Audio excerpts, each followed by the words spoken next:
Hi everyone, welcome back to Art of the Part. In this video, we're going to start to take a look at our Soft Riser A-1 case study and how to model this component inside SolidWorks.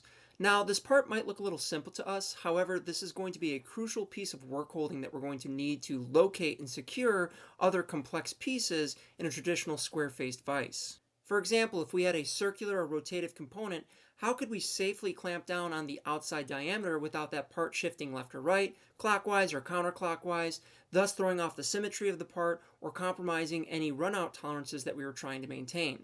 And this can be shown in this work holding assembly that I've created for this impeller project that I've been working on. And you can see here that we have our typical 5-axis vise and riser assembly. And then what we're clamping down on in the vise is actually going to be that soft riser A-1 that we're going to be drawing here in SolidWorks in just a little bit. And then on top of that, we have this complex 5-axis piece, this impeller, which is a circular rotative component that's being bolted down to the center of this soft riser A-1. So again, let's start to think about this. If we have this outside diameter, how are we going to clamp down using the flat faces of these square jaws without that part shifting left or right or rotating clockwise or counterclockwise during the manufacturing process? So if I click on this impeller and I'm going to suppress it here, we can see some of the details of the soft riser A-1. We have a threaded hole in the center that we're going to bolt down that impeller blank to while we're manufacturing it. And then we're also going to use this 250 pin to lock or clock that part in a location so that it doesn't rotate clockwise or counterclockwise. So both of these components are going to be very helpful for maintaining the center of this piece. And then we can clamp down on the soft riser itself using the vise, and then we can use this stopper arm here to maintain the work offset from program to program. So I'm going to unsuppress this impeller here, and I just want you to start to think about the work holding for some of these complex components that you're going to be working on in industry. And sometimes these simple work holding components are going to be as important or more important to the manufacturing process as the 5-axis component itself. So now that you know how we're going to be using the soft riser A-1, let's go ahead and start drawing this inside SolidWorks. I'm going to close out of this assembly here. I'm not going to save it. And then I'm also going to close out of this soft riser A-1 that I was showing as example. And then we just want to be brought back here to the SolidWorks home screen. So you should see SolidWorks 2023. You've either opened up SolidWorks or you're just starting up SolidWorks. And if you're in class, you should have access to our shared Google Drive folder. Inside of that shared Google Drive folder, I'll have our different project folders. Look for the soft riser A-1, and then you should be able to locate this blueprint or this drawing that has all the different dimensions, the GD&T, and the views that are necessary to 3D model this soft riser A-1 inside of SolidWorks. If you don't have access to the Google Drive, don't worry about that. I'll be opening up this blueprint from time to time, and this is where all of our dimensions are going to be referenced from. So I'm just going to minimize this PDF here, and then we'll come back here to the SolidWorks home screen. Now, one of the first things that I like to do whenever I start a new session of SolidWorks is make sure that I lock my toolbars in place so that I'm not losing any icons. So in the top left-hand corner, you should see the red logo for SolidWorks, and then to the right of that, we should have File, View, and Tools. And then we should also see some icons for Home, New, and Open. And if you're not seeing both sets of these, it's probably because you haven't pinned your toolbars in place. And if you hover over the SolidWorks icon here, we should see File, View, and Tools. And then we're just going to hit this little thumbtack. We're going to pin this in place. And now I have access to my other icons like Home, Open, and New. And then we're just going to move all the way over here to the right and find this little gear icon. That's going to be your system options or your properties. So let's go ahead and click on that. And this is going to open up your system options page. Now, we are looking for a secondary tab here called Document Properties. However, this currently isn't active because we haven't started a new part, a new assembly, or a new drawing. So if you're trying to change your units of measurement and you're not able to find that, it's because you haven't started one of those 3 file types. So I just wanted to show you why this isn't here. This document properties isn't available to us in this options right now. So let's go ahead and back out of system options. So we'll hit X. And from the top left-hand corner, we'll find File, hit that, and from the drop-down menu, we're going to look for New. So click on New, and this is going to open up a new SolidWorks document window for us, and you can see those 3 file types that I was talking about. So we have a part, an assembly, and then a drawing. Now, there are going to be different use cases for each one of these 3 file types. So for example, if we're looking at the part file, this is going to be a single component where we can create 2D and 3D geometry. From here, we can take this part file and bring it into an assembly where we could have multiple components. We can see how they interact with each other, and we can check the fit, form, and function. And then lastly, we're going to have our drawing file. And this is going to be our typical 2D blueprint. Maybe we're used to using a software like AutoCAD. And I showed you an example of a 2D blueprint here. This was going to be the SoftRiser A-1. I made this blueprint inside of SolidWorks drawings. And if you look at your SolidWorks drawings, you can actually pull the reference material from a single component or a part, or multiple components from an assembly. So depending on which file type you're using, you can drag both of those into a drawing.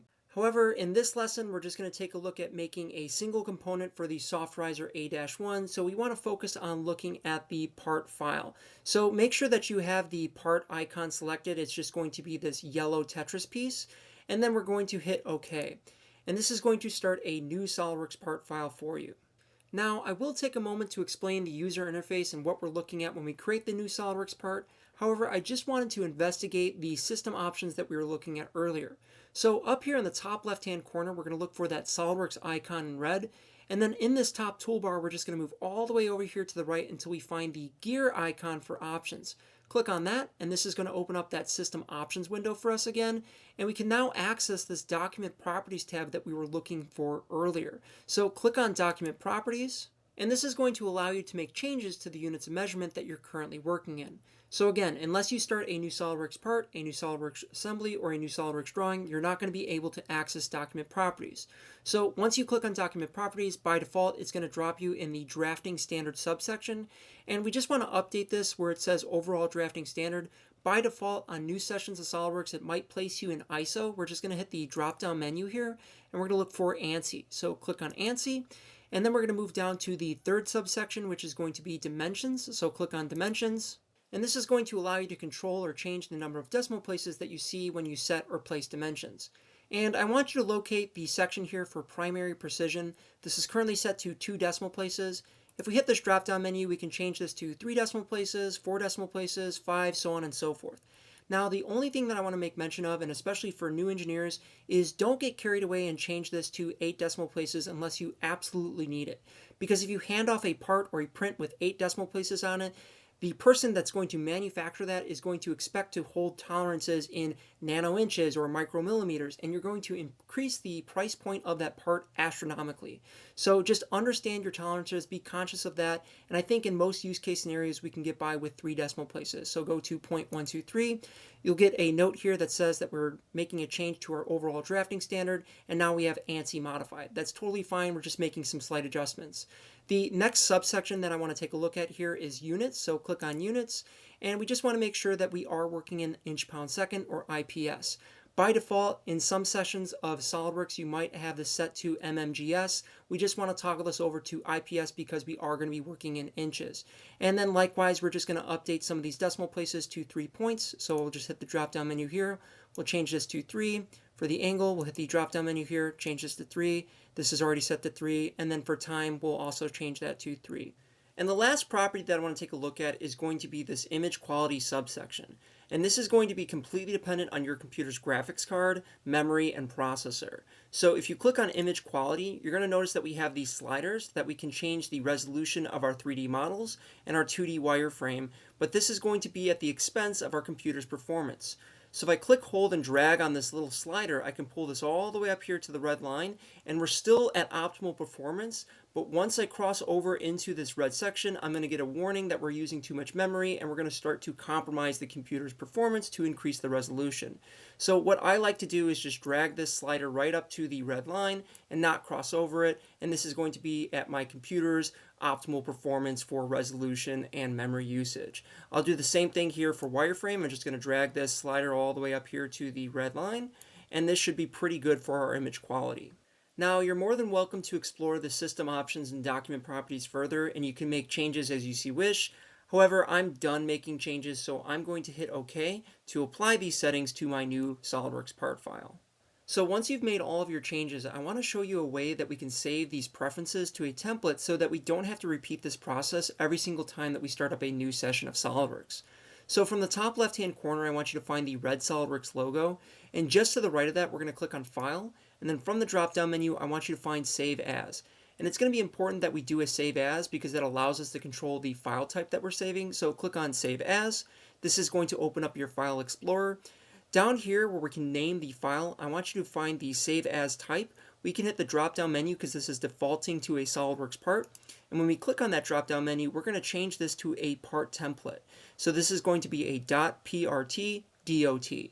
So click on part templates, and this is going to redirect you to the SolidWorks part templates file folder, and we can save over the existing part template if we wanted to. I wouldn't recommend that unless you're an advanced SolidWorks user. However, you can make a new template and you can name it whatever you want. So I made mine new Nick part. You would just come down here and name this new whatever your name is part, and you can hit save from the bottom right. I'm not going to save over my part template, so I'm just going to back out of this. But once you save that part template, every time that you start a new session of SolidWorks, you can go to File, New, and this is going to open up that new SolidWorks document window. And instead of clicking on one of these default templates, unless you save over it, you have to go down here to the bottom left where it says Advanced, and this is going to house all of your templates that you make inside SolidWorks. And you can see that I've created custom templates for SolidWorks part files, SolidWorks assemblies, and even SolidWorks drawings. So that way I can maintain all of my preferred settings no matter which file type that I need to be working in. So I'm just going to back out of my new SolidWorks document window here and get back to the part file. And I want to take a moment to explain the user interface whenever we start a new SolidWorks part file. So this big blank area here at the center of the screen, this is going to be our viewport or our graphics area. This is going to house all of our 2D and 3D geometry. On the left-hand side, we're going to have our feature manager or our design tree. I will commonly refer to this as our feature tree, and this is going to house all of that 2D and 3D geometry that you're drawing out here in the viewport, and it's going to list it in chronological order so that you can make changes as you so need. Likewise, we have access to our front, top, and right planes if you hover over those, and then lastly, we have our origin here at the center of our screen. Next, we have our command manager, which is going to be located up here at the top of the window. It's actually going to be above the viewport, but below the top toolbar. And this is going to house all of your 2D and 3D commands, and we're just going to separate them into different tabs within the ribbon.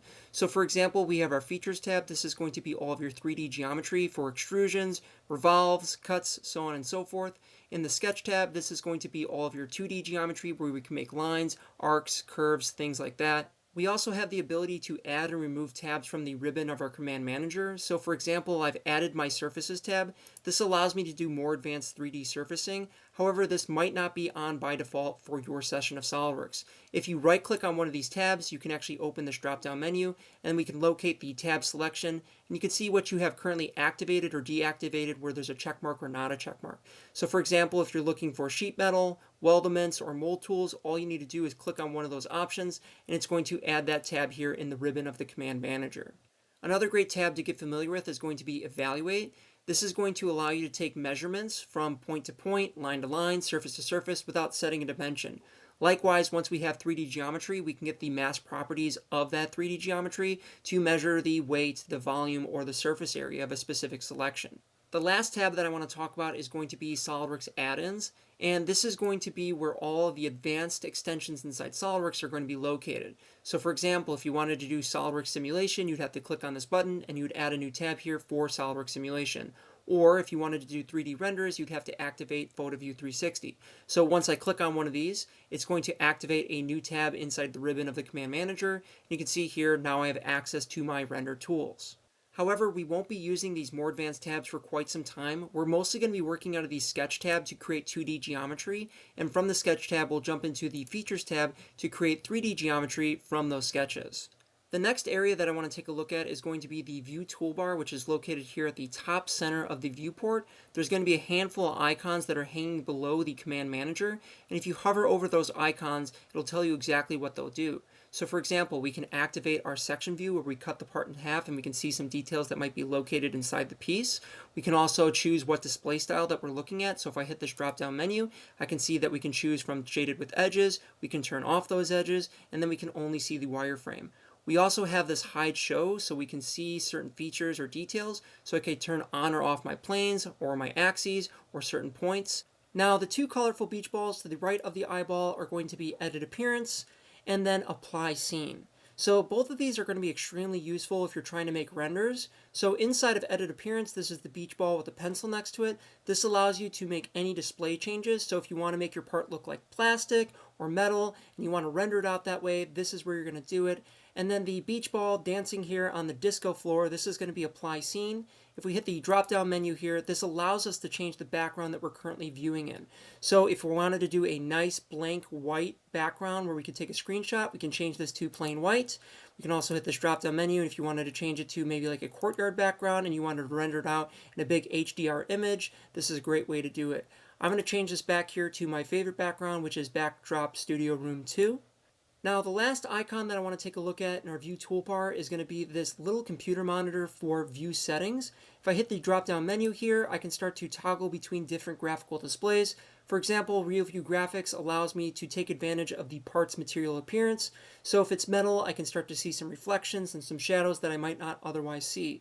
This is almost like a pseudo rendering platform. It's not going to be as good as PhotoView 360, but if you want to see something where you can take a screenshot, this is a pretty good tool to use.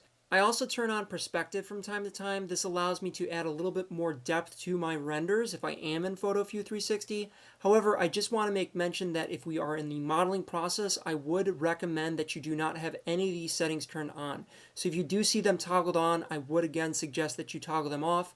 Now, the last area of our user interface that I want to talk about is this toolbar on the right-hand side of our viewport. This is going to be called your task plane. And there's a handful of icons, but the most familiar face here is going to be that colorful beach ball. This allows you to control the appearances, the scenes, and the decals of your model. So if we click that, it's going to open or expand out. We can see here for our appearances or colors, if I hit this little caret on the left-hand side of appearances, this is going to expand out all the appearances inside of SolidWorks, so I can go through plastics, metals, painted, and then I can even expand those out and get to specific details as well. So I'm just going to compress these down by clicking on these little carets or these arrows on the left-hand side of these selections. And the next area is going to be the scenes. Again, that's that beach ball dancing on the disco dance floor. If I click on scenes or expand that out, I can see all of my basic scenes. If you were looking for my favorite scene, it's at the bottom of basic scenes called Backdrop Studio Room 2. And then if you're trying to do more renders, that's going to be over here in presentation backgrounds. And you can do a kitchen background, factory background, office space background. If you click, hold, and drag on one of these, you can drag it out into your viewport and it'll change the background to that HDR image. Again, really helpful if you're trying to make a render of a specific product. I'm going to change this back to the Backdrop Studio Room 2, so I'm going to hit the drop down menu here, go to Backdrop Studio Room 2, and you're more than welcome to change your background to whatever you want, whatever works for you, but you should have a better understanding of the user interface inside SolidWorks whenever you create a new part, and I'm feeling pretty confident in moving forward and starting the 3D modeling process of the SoftRiser A-1. Now, the first thing that I like to do whenever I start a new part is just to look back at the blueprint if it's available and try to identify what the part orientation is going to be by referencing its datums. Likewise, I like to plan out my order of operations by looking at any of the views as well as the dimensions that are available to me. So if I look at my datums, I can clearly see that datum A is located on the back side or the bottom of the part. So I'm going to say that this is a good indication of where Z0 is going to be located. If I look at this component, I think that it's probably going to sit on a tabletop. So a good reference point inside SolidWorks is to probably draw this from the top plane. Likewise, if I look at datum C, this is running down the center of this hole. And if I look at where that hole is located, it's at the direct center of the part. So I think that the origin of this component is going to be located right here on the top plane. Next, we need to think about our sketches and what geometry we need to include with each step while we extrude. So for instance, if we've identified the backside here as our Z0 of the top plane, we'll probably extrude this first step and then we'll move into the second step and then so on and so forth. And this is where that theory of bottom-up modeling comes from. We start from Z0 and then we work our way up. So our first sketch is going to be this 2.875 by 2.875 square, and then we're just going to extrude that up a distance of 0.375. Next, we'll move into the next detail, so that's going to be the 2.75 diameter, and then we're going to extrude that up to this 0.875 distance, and then so on and so forth. So I think we have a pretty good game plan of how we're going to draw this, so let's go ahead and back out into SolidWorks. And the first detail that I want to draw is that square on the top plane. So on the left-hand side in our feature tree, I want you to hover over these different planes, and I want you to locate the top plane. Go ahead and click on that top plane, and then once you click on it, you'll notice that the top plane is now highlighted in the left-hand side in our feature tree, as well as highlighted and activated out in our viewport. Now we just want to move from the feature tab that we're currently in inside the command manager, and we're just going to move over here in the ribbon to the second tab, which is going to be sketch. And then I want you to look for this sketch icon. It should be the first icon in the top left. I want you to get familiar with what that icon looks like. And if we click on that, as long as the top plane is highlighted and activated, you'll notice that we'll start a sketch and we're going to reorientate to that top plane. You'll also notice that we've added a sketch to the bottom of our feature tree, and this is giving us some confirmation that we're working within the sketch, so any 2D geometry that we're about to create is going to be linked or logged in this sketch here. Likewise, if you look at the top left-hand corner, the sketch icon has now been replaced with the exit sketch icon, and this is yet another confirmation letting us know that we're working within a sketch. If you look to the right of this exit sketch or start a sketch icon in the command manager of the sketch tab, you'll notice that we have a handful of icons that we can choose from to create 2D geometry. So for example, we have lines, circles, splines, rectangles, arcs, so on and so forth. And if you hover your mouse over one of these icons, there's actually going to be an option for us to hit a drop down menu. So there's a little black arrow to the right of this, so I'll click on that, and this is going to give us additional options that we can choose from for each geometric shape. So for example, for looking at the line tool, we can create a standard line, a center line, or a midpoint line. Now, I'm not going to create any of this geometry right here, so I'm just going to minimize this drop-down menu that I just opened. It's just going to be this black arrow to the right of the line tool. I'll click on that. And then I want you to look for the rectangle icon, which is going to be the first icon in the second row here. And then if we hit the drop-down menu of that rectangle icon, we can choose from a corner rectangle, a center rectangle, so on and so forth. I want you to look for the center rectangle. We'll click on that. And the first thing that you'll probably notice is that the feature tree has been replaced with the property manager of this rectangle tool.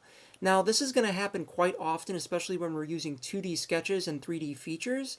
You can still access the feature tree, you just have to toggle between these tabs here inside the feature tree. So if I click on this yellow Tetris piece, I can see my feature tree. However, if I want to make changes to this specific feature, I must be in that property manager to make any adjustments to my parameters. Now, the rectangle is a pretty simple feature, so we don't have many options to make changes. So I just want you to move your mouse out here into the viewport, and you'll see that your pointer has been replaced with a pencil, and that's giving us feedback that we're about to start sketching, and that we have a rectangle at the bottom of that, and that's going to be the shape that we will be sketching.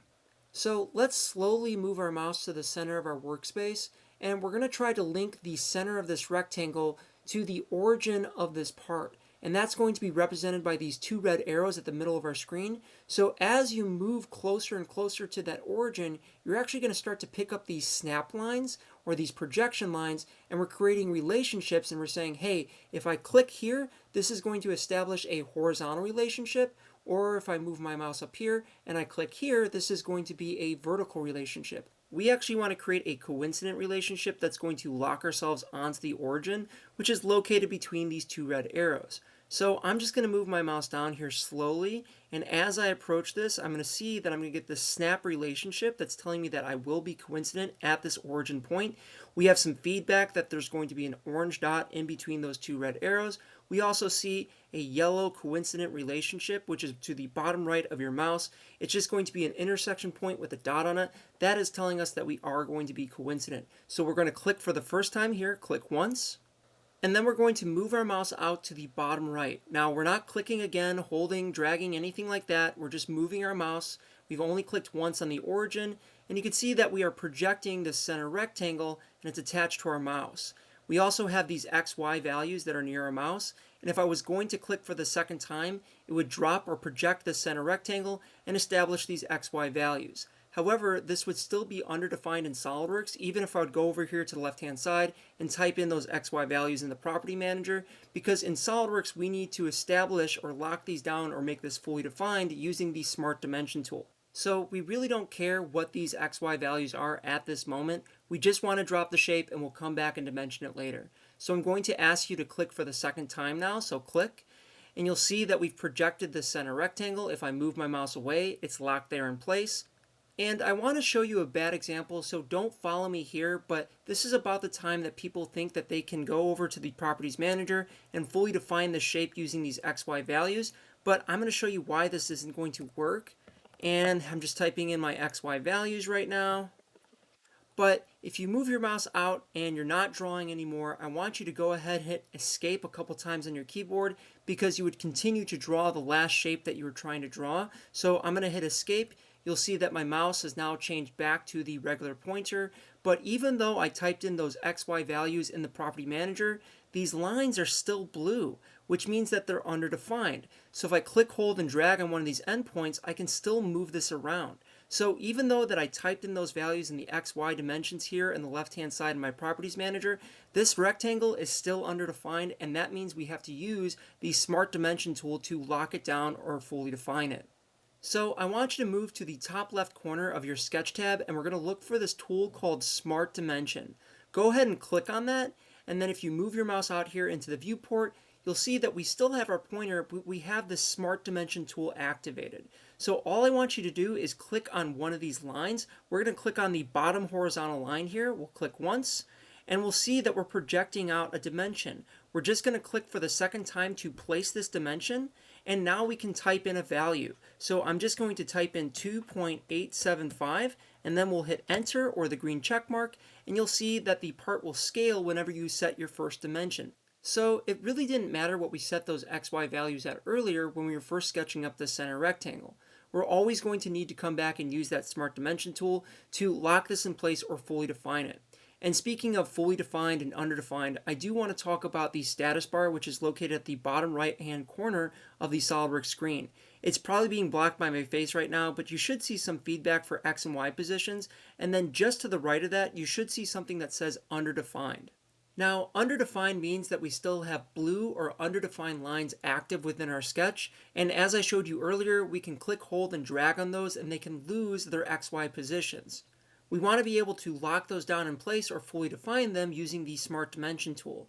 So right now we have two underdefined blue lines and then two black fully defined lines. So we want to use the Smart Dimension tool to lock down or fully define all of these lines so that they're black before we move into any features, extrusions, or cuts. So I'm going to move my mouse back out here into the viewport. You can see that we still have our Smart Dimension tool activated because we haven't hit escape yet. So I just want to click once on the right vertical line. I'll click once here. We can see our dimension. I'm going to move that out here to the right. I'll click for the second time to drop this. And then I'm just going to type in our 2.875 dimension, and we can hit enter or the green check mark. And that's going to fully define our entire sketch. We can see all of our lines are black, and then if you look down to the bottom right hand corner at our status bar, you should see some kind of feedback that says fully defined. Now, I do want to talk about those Smart Dimension values that we were looking at earlier. If for whatever reason you needed to go back and change those values, all you need to do is move your mouse over that Smart Dimension, and then you're just going to double click on it, and this is going to reopen that modify box that we were looking at earlier where you could put those dimensions originally when we set that value. If you wanted to, you could scroll your middle mouse wheel up or down, and that's going to change that value incrementally, or you can type in the new value and then hit the green check mark, and it'll update accordingly. However, we will leave this at the 2.875 by 2.875 dimensions, so there's no need to make any changes right now. I do want to make mention of some of these green boxes next to our geometry. These are going to be those relationships that we were talking about earlier. If you hover your mouse over these, they'll tell you exactly what they are. So this one's going to be vertical. We'll go up here. This one's going to be a horizontal. And if you hover over these are all going to be coincident. Now, the last sketch detail that I want to talk about is what we'll refer to as watertight geometry. In SolidWorks, this is going to be called shaded sketch contours. If we toggle this on or off, this is actually going to show us the blue highlighted section contained within our center rectangle. This is letting us know or giving us feedback that this geometry is watertight and it's ready to be extruded. If for whatever reason, and I'm going to show you a bad example so don't follow me, but if I click on one of these lines and I click delete on my keyboard, you can see that it's no longer watertight, and if I went to extrude this, I would only get a thin feature. So I'll hit Control Z on my keyboard to undo that, and we return back to a watertight piece of geometry. So now that our sketch is fully defined and our geometry is watertight, let's go ahead and move forward with extruding this to make a solid body. So I want to go to the top left-hand corner and I want you to find the Feature tab in the Command Manager ribbon. We'll go ahead and click on that. And you'll notice that we only have a few features that are available to us. The rest are completely grayed out, and that's because we haven't created any 3D geometry yet. We're going to need those solids before we can start projecting cuts, or fillets, or patterns, or anything like that. So let's go ahead and click on one of the three available features. We're going to find Extruded Boss Base. It should be the first feature in the Feature tab. So click on Extruded Boss Base.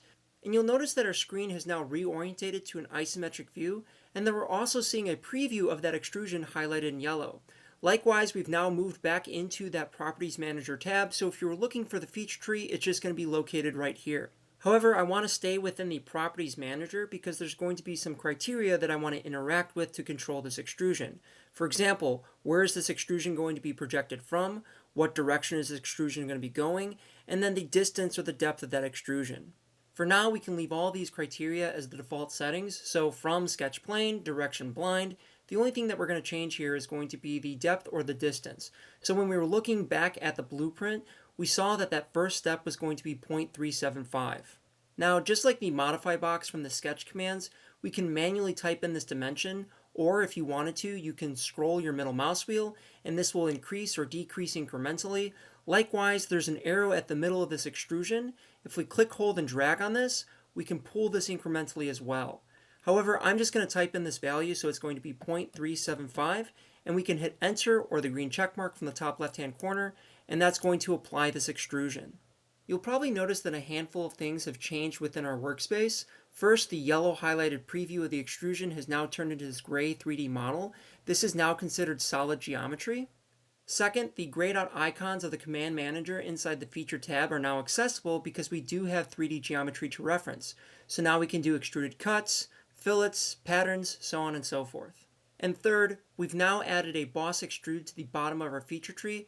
This is consumed to replace the sketch that we were working on. However, that sketch is still active and we can go back and edit it if we need to. It's just now linked within this boss extrude. If you're trying to get to there, you have to just hit this little black arrow to the left of the feature, and if you expand this out, you can see that sketch located right there. Additionally, if you ever needed to edit the sketch or the feature to make a change, all you need to do is click on one of these two line items from the feature tree. So I'll click on Boss Extrude, and then I'll right click on it, and it's going to open up or expand out this drop down menu. So depending on which line item that you right click on, it's going to give you this option. It's the first icon in the first row for either Edit Feature if you click on the Boss Extrude, or Edit Sketch if you click on the sketch. So we'll click on Edit Feature, and that's going to bring us back into the feature command. So if I needed to make a change, I could change this to 0.5 and hit enter. And you can see that that's changed our boss extrude out in the viewport. However, we want to maintain that 0.375 dimension, so I'm going to type in 0.375, hit enter to apply that value, and then from the top left-hand corner, we'll hit the green check mark to complete this boss extrude. Now, I want to show you a really bad example, so please do not follow me, just watch my screen. I'm only showing you this so you know what to do if you ever get into this situation. So I'm going to move down here to my boss extrude. I'm going to right click on that feature and it's going to expand out or open up a drop down menu. From here, I'm going to look for the delete icon, which is a red X. I'll click on delete, and this is always going to give you a confirm delete warning or window. So out here in the viewport, I'm going to hit yes to confirm this delete, and you can see that I've removed or deleted any 3D solid geometry. Likewise, if you look over in the viewport, we've deleted that boss extrude. Now, if you ever see that your blue and black sketch lines have changed to gray and you can't find any of your smart dimensions, that most likely means that you've exited outside of the sketch and that it's no longer editable. So I want to show you two ways we can alleviate this. First, I'm going to move my mouse over any one of these gray lines, and once my mouse is over that line, it's going to highlight or change to orange. That's letting me know that I'm interacting with that line, and once it's highlighted in orange, I'm going to double click on it. And once I double click on that, that's going to bring me back inside the sketch, and I can see my smart dimensions as well as my watertight geometry. Now, the biggest reason that I see for new users who accidentally exit outside of their sketch is because they randomly double click somewhere out here in the viewport. So if I double click out in the viewport here, you can see that I've exited the sketch and that my lines have now changed back to gray. The second method that we can use to get back inside the sketch is one that I've already shown you. So if we move back over here into the feature tree and I find that sketch, I can right click on it, and from the drop down menu, we can select the first icon in the first row for Edit Sketch, and that's going to bring you back inside the sketch. However, I want to get back to where we were before when we left off on that boss extrude. So from the top left-hand corner here, I'm going to click Exit Sketch, and then I'm going to hit Control Z to undo that delete. So it's going to bring back my boss extrude. I can see the boss extrude in my feature tree, as well as that solid 3D model out here in the viewport. And then I'll also hit Control Shift Z, and that's going to return me back to that last view. So we should be matching now here in the isometric view. And just to reiterate one last time, if you're looking for that sketch, it's going to be linked or consumed by that boss extrude. So I'm going to expand this out by hitting the black arrow to the left. You can see that sketch located right there. So if I right click on the sketch and I need to edit it, it's going to be that first icon on the first row. However, we don't need to make any changes right now, so I actually want to talk about movement controls now that we have solid geometry. So I'm going to move back out here into the viewport, and let's start by using the middle mouse wheel to scroll up or scroll down to either zoom in or zoom out. Now this is going to be completely dependent on where your mouse is located, so let's move our mouse over our part, and then we can either scroll up or scroll down to zoom in or zoom out. Next, we're going to click and hold the middle mouse wheel while dragging our mouse, and this is going to allow us to rotate or reorientate around the part. So if I click and hold my middle mouse wheel and I start to drag my mouse, I can start to reorientate or rotate around the piece. Now, once I get to the location that I need, I'm just going to release the middle mouse wheel and it's going to drop me at that position. Additionally, I can use the arrow keys on my keyboard to rotate in 15-degree increments around the part. So if I click up, down, left, or right, you can see that I can freely move around the piece. Lastly, we'll hold down the control key on our keyboard while also holding down the middle mouse wheel. And if we drag our mouse while holding both of these down, we should be able to pan the part in whatever direction that we need. Now at this point, I always get somebody who zooms out too far, or they might pan their part off the screen. And if you get into this situation, all you have to remember is if you hit F on your keyboard, this will fit the part back to your screen. And if you can't remember that hotkey, the Fit to Screen is actually the first icon located inside of your View tab. It's this little magnifying glass right here. But more importantly, we should start to get familiar with a tool called View Orientation. And it's going to be this cube that has a blue face and a couple transparent sides. So if you click on this icon, it's going to open up this drop-down menu that will allow you to choose from static views like top, front, and right, as well as expand out this view selector, which is going to be this cube out here in the middle of the screen. Now, I never got the hang of the view selector. I much prefer to click on the static views from the drop-down menu. So I will choose to toggle this view selector off by clicking on this transparent cube from the drop-down menu. So if I click on this, it'll actually turn that view selector off. And then if you wanted to get back to that view orientation without clicking on that tab every single time, you can just click on the space button on your keyboard and it's going to open up the view orientation from wherever your mouse is located. So let's try to use some of these static views from this drop-down menu. I'm going to click on the top view, which is this icon at the top. And if I click on that, it's going to reorientate my part to that top view. Likewise, if I want to open up that view orientation tab again, I'm going to click space on my keyboard. And if I want to go to the front view, I'm just going to go one icon down to front. And now I'm looking at the front view of the part. How about we go to the isometric view now? So I'm going to click space on the keyboard once again. And then over here to the top right of this window, I'm just going to click on isometric. And it's going to return us back to the isometric view. So now that we have a better understanding of the movement controls as well as the views that we're going to be using inside SolidWorks, let's go ahead and get back to 3D modeling this soft riser A-1. So we completed this first extrusion, but if I think back to that blueprint, I remember seeing radii at each one of these corners. So why don't we reopen that blueprint and take a look at those dimensions? So we can see that we have a radius at each one of these four corners. Now, if you're not familiar with reading blueprints, we have a radius callout here of R.313. And the R is going to stand for radius, and the dimension is going to be 0.313. We also have a note here for 4 places, and that means that we're going to repeat this dimension in 4 locations, so each one of those 4 corners. So now that I have a better idea what this detail is going to look like, let's get back to SolidWorks. Now, we could start a sketch on this face, and we could draw each one of those radii and then project a cut, but I think the easiest tool at our disposal is going to be the fillet tool located in the Features tab. So up here in the Command Manager and in the ribbon, I want to make sure that we're in the Features tab. And then here inside Features, we're going to look for the Fillet tool, which is located right here. So click on Fillet. And this is going to allow you to choose items to fillet. And if you look on the left-hand side, there's going to be this blue selection box. If you hover your mouse over that, you can see that we can choose edges, faces, features, or loops.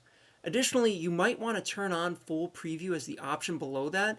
By default, in new sessions of SolidWorks, you might have no preview activated. And you want to get some feedback when you're selecting on these details. And then lastly, you're going to have your fillet parameters. And this is going to allow you to control the radius size of the fillet that you want to apply. So for thinking back to that blueprint, we want to make this radius value 0.313. And if we wanted to apply this fillet, we're just going to have to come back up here to Items to Fillet. And inside this blue selection box, we're just going to have to choose the geometry that we want to project the fillet to. So click on that blue selection box, and let's just try this as a bad example. We'll click on this top face here. And you can see that this really isn't the projection that we want to be seeing for this fillet command. We truly want to be breaking these four corners, these four edges, the extrusion that we just made. However, if you look over on the left-hand side where it says Items to Fillet, this blue selection box has now been populated with that face that we just selected. If you wanted to manage this, all you need to do is right-click on one of these selections. It's going to open this drop-down menu for you, and you can choose to clear selections. So if you had multiple pieces of geometry, you can delete them all at once. Or if you want to delete specific selections or manage this one by one, you just have to right-click on that selection and then you can choose to delete. So let's go ahead and click on delete, and that's going to delete that face from this selection box. So let's repopulate this with the four corners, the edges from this extrusion. And I'm just going to click on one of these edges, so I'll click on this corner right here. And we can see that we are getting the correct fillet projection. And on the left-hand side in the Items to Fillet in the selection box, it has populated with that edge. If you wanted to, you could go edge by edge and click on these one by one, but if you click on one edge and you leave your mouse there, it's actually going to open up this quick selection box for you. And in this first icon, we can connect the start face or similar faces. If we click on that, it's going to pick up any of the similar details, and we can pick up all four edges with one single click. So we're seeing that preview on all four corners. That looks pretty good to me.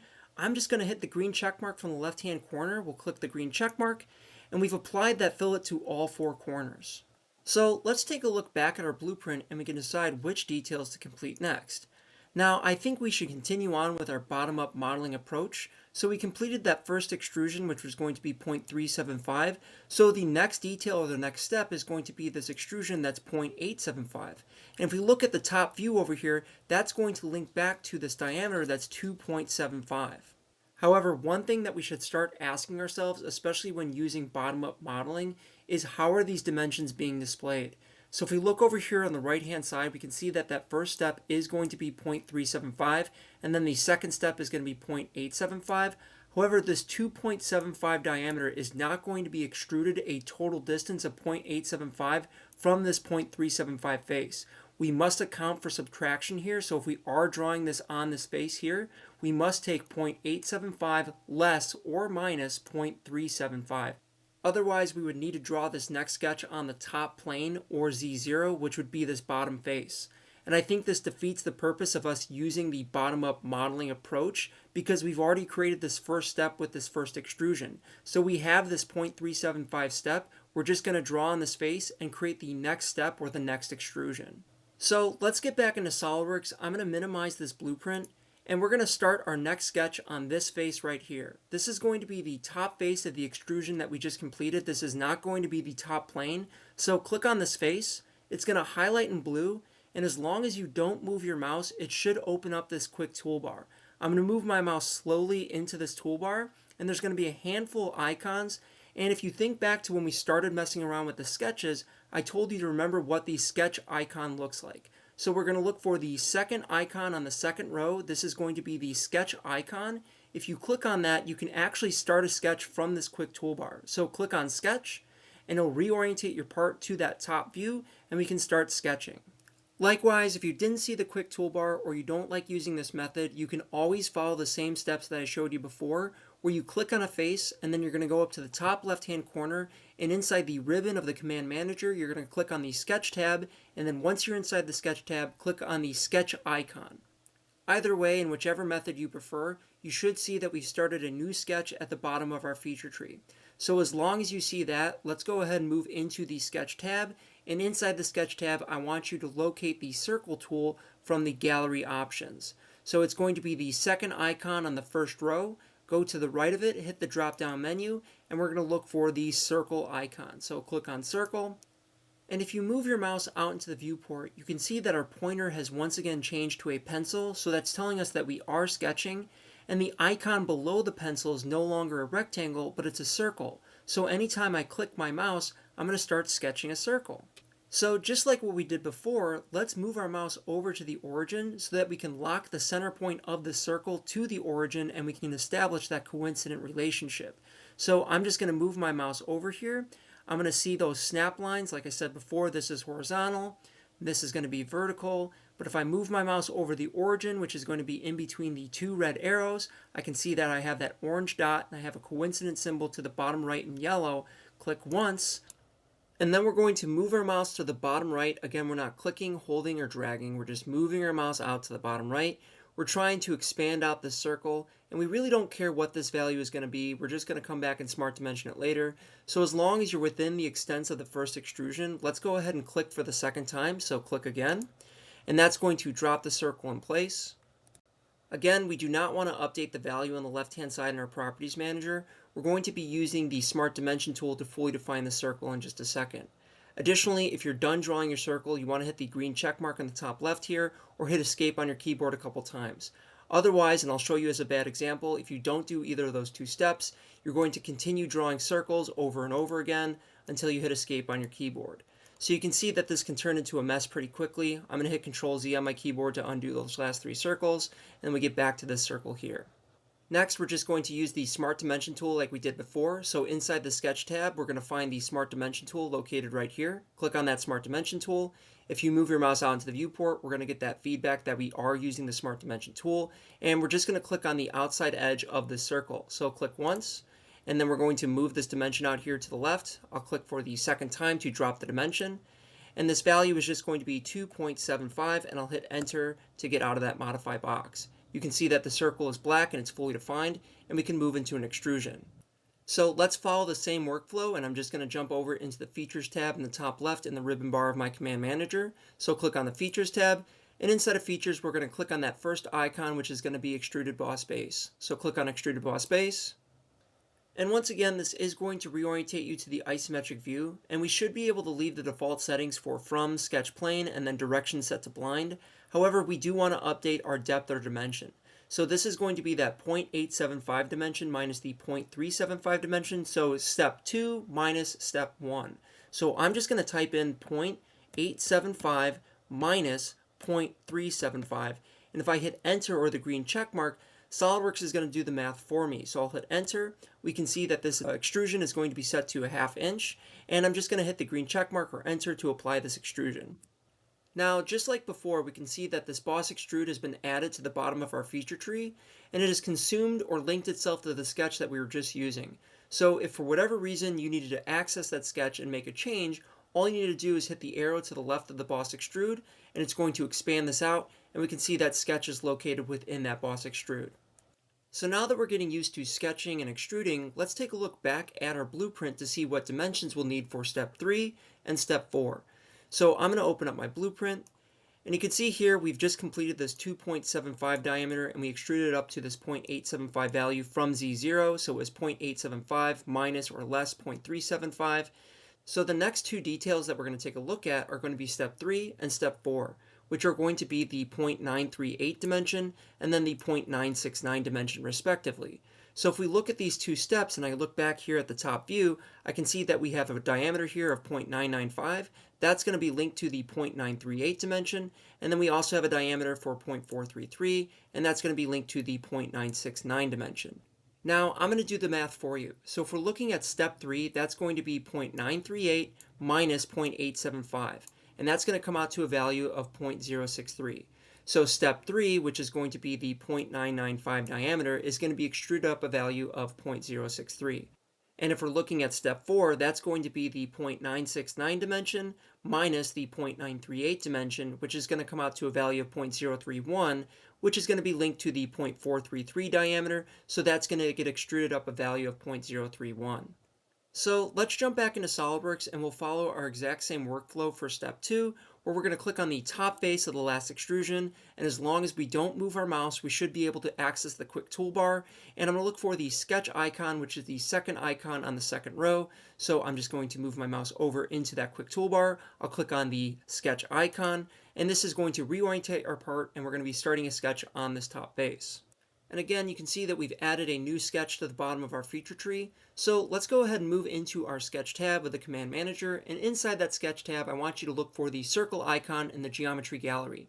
So that's going to be the second icon in the first row. We'll just move to the right of it and we'll hit the drop down arrow, and we're going to access the circle icon. Click on the circle, and then we're going to move our mouse out into the viewport. And just like what we did before, we're trying to lock the center point of the circle to the origin of the part. So I'm just going to move my mouse over to the origin, which are the two red arrows at the center of the piece. And once I lock to it or snap to it, I should see that orange dot. And I'm also getting a yellow coincident relationship. I'll click once, and then we'll move our circle out here to the bottom right. We really don't care about this dimension. We just want to drop the circle, and we'll smart dimension it later. So we'll click for the second time. This is going to drop the circle in place. And again, good practice. Hit the escape key a couple times so that we're not drawing any more circles. So let's move back into the sketch tab, and we're going to find our smart dimension tool. So it's located right here. Click on the smart dimension tool. And if we move our mouse out into the viewport, again, we're seeing that we're using that smart dimension tool. And we just want to click on the outside edge of the circle that we just drew. Click once, and then we'll move our mouse over here to the left-hand side, and we'll click for the second time to drop this dimension. And then inside the modify box, we're going to give this a value of 0.995, and we'll hit enter or the green check mark. So once you see that your circle is black and that we're fully defined, let's move into the feature tab of the command manager. So we'll click on the feature tab, and inside the feature tab, we're just going to click on that first icon for extruded boss base. Click on that. And once again, we'll reorientate the part, and we can see the extrusion is picking up the last value that we had, so that ½ inch. So let's go ahead and update this to the 0.063 dimension that we figured out for step 3. We'll hit enter on our keyboard to apply that value, and then we'll hit the green check mark from the top left-hand corner to apply this extrusion. As a reminder, we have created a new boss extrude at the bottom of our feature tree, and that's located right there. So let's go ahead and move forward with step 4. I'm going to click on the top face of our last extrusion, and if I don't move my mouse, I can access the quick toolbar. I'm going to go ahead and select the second icon in the second row for sketch. Click on that. We're going to reorientate the part on the top view. You can see that we've added a new sketch to the bottom of our feature tree, and that we've moved over into the sketch tab of the command manager. So let's go ahead and locate the circle tool. It's going to be that second icon in the first row. We'll hit the drop down menu, and we'll click on the circle option right here. So click on circle. We'll move our mouse out into the viewport, and we just want to link the center point of the circle to the origin of our part. So we'll move our mouse over to the origin, which are the two red arrows. And you can see that we are getting feedback that we're snapping to the origin. We have the orange dot in between those two red arrows, as well as the yellow coincident symbol to the bottom right of our mouse. So we'll click once, and then we're just going to move our mouse out here to the bottom right. Again, we really don't care what this value is. We'll come back and smart dimension it later. As long as we're within the extents of the last extrusion, we'll click for the second time here. And then we're just going to hit escape on our keyboard a couple times so that we're not drawing any more circles. And then we'll move into the sketch tab in the top left, and then we just want to access our smart dimension tool. So click on smart dimension, and we'll click on the outside edge of the circle that we just drew. Click once, and then we'll move our mouse out here to the left hand side. We'll click for the second time to drop this dimension, and then we're just going to type in a value of 0.433, hit enter on your keyboard. And then once you see that your circle is black and that we're fully defined, we can move over into the feature tab of our command manager ribbon. So in the top left hand corner, we'll go to the feature tab. Inside features, we'll click on extruded boss base. Once again, this will reorientate you to the isometric view. And we're just going to update the value of this extrusion from 0.063, which is the last value that we used, to the 0.031. So we'll hit enter on our keyboard, and then we'll select the green check mark from the top left hand corner to apply this extrusion. As always, we can see that we've added a new boss extrude to the bottom of our feature tree, and that should complete all the extrusions that we need for the Soft Riser A-1. Now we can move into material removal processes like cut extrudes as well as whole features. So let's take another look at our blueprint, and we can gather some information on the details that we need to complete next. So from the top view, we can see that we have 6 holes scattered throughout the part, as well as 2 slots that are going to be cut on opposite sides from that 275 extrusion that we completed for step 2. Now, I think our best approach is to cut away these 2 slots first, and then we can focus on all the hole details afterwards. So if we look at these 2 slots, we can see that they've been rotated at 45 degrees, and we have a slot width of 0.656. Additionally, we have 2 radii in the inside of each one of these slots, and they should be tangent with this 0.656 dimension. Likewise, it looks like we can locate the center of these arcs by using one of 2 reference dimensions on our blueprint. We have an inside diameter, which is going to be the point of tangency of each one of these arcs, and that's going to be a value of 1.594. Also, it looks like the center point of these arcs are going to line up with the center point of these holes, and that's going to be at a location of 2.250.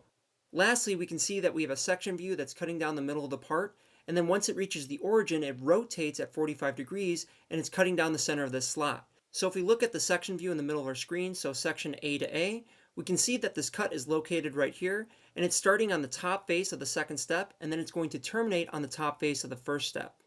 So now that we have a better idea of what these slots will look like, let's get back to SolidWorks and we can start working on those features. So I'm going to click on this top face of the second step, and if I don't move my mouse, I can access the quick toolbar and we'll start a sketch right here. So second icon, second row, we'll click on the sketch icon. We're going to reorientate to the top view looking at that face. And just double check that you see a new sketch populate at the bottom of your feature tree. And we're going to start off by drawing the reference circle for the center points of each one of those radii.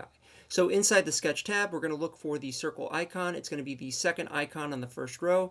Hit the drop down menu and we're going to select circle. As always, we want to link the center point of the circle to the origin of our part. So we're going to move our mouse out here into the viewport and we just want to snap to the origin, which are going to be the two red arrows. So I'll move my mouse over here. And then once I approach the origin, I can see that I get a coincident relationship as well as that orange dot in the middle of those two red arrows. That's telling me that I'm at the center of the part. So I'll click once. And then we're going to move our mouse out here to the bottom right. And we're just pulling out a circle. We really don't care what this value is as long as we're within the extents of that second extrusion. So I'll click for the second time here. And that's going to drop the circle. And before we hit escape or get into smart dimensions, I do want to make one small change on the circle that we just drew. In the left-hand side in our operations manager, I want to toggle an option here for construction. So I want to use this circle as reference geometry. I don't want it to be included when I cut. I just want the location of the circle's extents. So we're going to toggle this on. We're going to click for construction. And you can see that the solid line has now turned into a dotted line. From here, we can hit the green check mark on the top left of the property manager. And if we wanted to, you can hit escape a couple times so that you're not drawing any circles.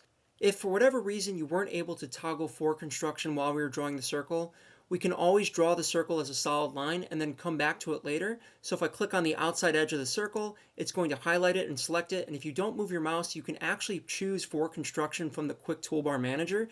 So it's going to be here, the second icon on the second row. It's going to be a solid line to a dotted line with two arrows going opposite directions.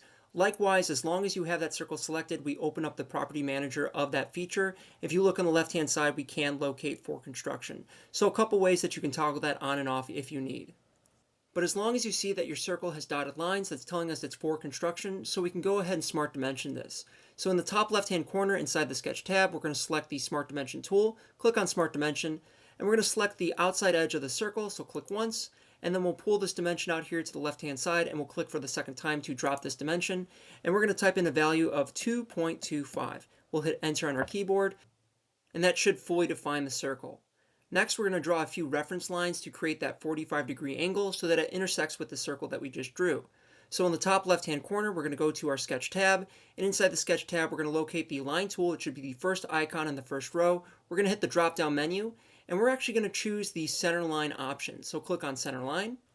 Now, this is going to allow us to create construction geometry without having to toggle it back and forth. So we're going to move our mouse out here into the viewport, and what we're going to try to do is link ourselves or lock ourselves to the top quadrant of the circle that we just drew. So that's going to be the 12 o'clock position of the circle. So we're going to move out here to that 12 o'clock position, and if you hover your mouse over the top edge of the circle, you can actually see that there are quadrant points at 0 degrees, 90 degrees, 180 degrees, and 270 degrees. So we're going to click on the top quadrant, which should be 90 degrees, and we also have two relationships to the bottom right of it, and that's going to be coincident as well as vertical. So we'll click once, and just like before, we're not going to click, hold, and drag. We're just going to click for that first time, and then we're going to move our mouse towards the origin. We're going to try to snap this at the center of the part, and as we approach that origin, we can see that there's the orange dot in the middle of those two red arrows, and we also have some relationship symbols. So we'll click for the second time, and instead of hitting escape, we're going to continue drawing this line to finish up the 45-degree projection. So let's move our mouse out here to the top right, and as you move your mouse and this line gets extended, you'll actually feel some magnetism as this line tries to pull or snap to 45 degrees. So if you're a little bit above or a little bit below, you can move one way or the other, but we want to get to that 45-degree snap. And as soon as you see that 45 degrees next to your mouse, let's go ahead and continue extending this, and we want it to intersect with the circle that we just finished up drawing. And once your mouse is over that circle, it's going to highlight in orange, and we can also see a coincident relationship. That's letting us know that we are going to be intersecting with that circle, so we'll go ahead and click for the third time now. So this should complete the reference lines needed for our 45-degree projection, so we can hit escape a couple times on our keyboard so that we're no longer drawing any more lines. Now you can see that one line is fully defined and one line is underdefined, so all we need to do is use the Smart Dimension tool and establish a 45-degree angle. So we'll come up here to the top left in our sketch tab. We'll click on the Smart Dimension tool. And to apply an angle, this is pretty easy. All we need to do is click on the line itself. So we'll click on this vertical line once. And then our second click is going to be on this angled line. We'll click on that line right there. And you can see a 45-degree projection get established. So we'll click for the third time here, and that will drop that dimension. We'll hit the green check mark to apply that 45 degrees. Next, we're going to use the circle tool to drop a diameter on that 45-degree intersection, and we're going to use this for the inside radius of our slots. So up here in the top left-hand corner, we're going to look inside the Sketch tab. We're going to locate the circle tool, second icon, first row. We'll hit the drop-down menu, and we're going to start a circle command. Click on circle, and as we move our mouse out here into the viewport, I want you to make the center point of this arc intersect with this 45-degree line and then the outside edge of the circle. So as you intersect those, you should see a little orange dot there. We'll click once, and we're just going to move a circle out. We really don't care what this dimension is, and then we'll click for the second time. Now, we should be done drawing our circles, so let's hit escape a couple times on our keyboard. And the next detail that we need to take a look at is the width of the slot. So instead of drawing this line by line, I think an easier way to approach this is to use this 45-degree reference line, and since it's on the center of the slot, we can just offset in either direction to establish the width. So up here in the top left-hand corner, we're going to be inside the Sketch tab. We're going to look for an icon called Offset Entities. It's located right here in the middle. We'll click on Offset Entities, and this is going to allow you to project new geometry from already existing geometry. And in the left-hand side, you can see that we've activated the offset entities inside the Properties Manager, and this will allow you to set an offset distance as well as give you controls for that offset projection. For right now, let's go ahead and type in the width of the slot. So this is going to be 0.656. However, this is just going to be half of the slot since we're just projecting it in one direction. So we actually need to divide this by 2, and we'll hit enter. And this is going to give us a value of 0.328. So let's click on that 45-degree projection line or the center line that we just finished drawing. And if we move our mouse out here and click on that line, we can see a yellow projection or an offset, a distance of 0.328. Now, as I said before, this is only going to be half the width of the slot. So to save ourselves from offsetting this twice, let's go ahead and use one of these functions on the left-hand side in the Properties Manager, and we're going to activate this option for bidirectional. So if you click on bidirectional, this is going to allow you to offset in two directions, which is going to be the true width of the slot.